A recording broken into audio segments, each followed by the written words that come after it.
धनगर समाजाला एसटी प्रवर्गातून आरक्षणाच्या अंमलबजावणीसाठी मुंबईतील आझाद मैदानावर उपोषणाला बसलेले दीपक बोराडे यांचे सासरे रामराव होळकर यांनी आत्महत्या केल्याची दुःखद घटना घडली.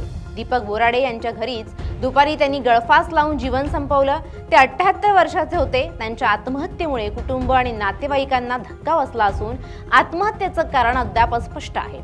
दीपक बोराडे हे गेल्या 10 दिवसांपासून मुंबईमध्ये उपोषणाला बसले आहेत. राज्यात एकीकडे मराठा आरक्षणाचा लढा तीव्रपणे सुरू असताना दुसरीकडे ओबीसी बचाव आंदोलनासाठी धनगर समाजाच्या लक्ष्मण हाके आणि दीपक बोराडे यांनी उपोषण केलं होतं.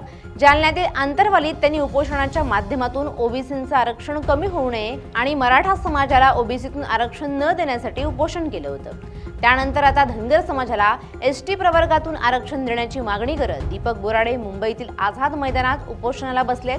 दरम्यान दीपक बोराडे यांचं उपोषण सुरू असतानाच त्यांच्या सासऱ्यांनी गळफास घेऊन जीवन संपवल्याची धक्कादायक घटना घडली आहे. मागील काही दिवसांपासून मुंबईमध्ये धनगर समाजाकडून आरक्षणासाठी उपोषण सुरू आहे. राज्यातील धनगर समाजाचे अनेक लोक मुंबईत दाखल झाले आहेत. यामध्ये जालना जिल्ह्यातील दीपक बोराडे यांचाही समावेश आहे. धनगर समाजाच्या आरक्षणासाठी दीपक बोराडे यांच्याकडून लढा दिला जातोय. इतर कार्यकर्त्यांसोबतच तेही काही दिवसांपूर्वी मुंबईत आरक्षणाच्या लढ्यासाठी दाखल झाले होते.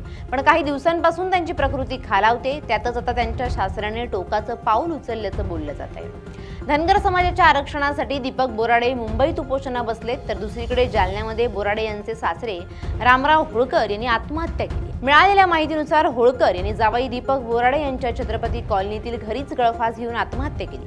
या घटनेनंतर परिसरात एकच खळबळ उडाली आहे. या प्रकरणाबाबत धनगर समाजात हळहळ व्यक्त केली जाते. दीपक बोराडे मागील 10 दिवसांपासून मुंबईमध्ये उपोषणाला बसले असून त्यांची प्रकृती खालावत असल्याचं समजतंय. त्यातच होळकर यांनी आयुष्याचा दोर कापलाय. त्यांच्या आत्महत्येचं कारण अद्याप अस्पष्ट आहे. पण दीपक बोराडे यांची उपोषणादरम्यान खालावत चाललेली तब्येत बघवत नसल्याने होळकर यांनी टोकाचं पाऊल उचलल्याची चर्चा आता गावात सुरू आहे.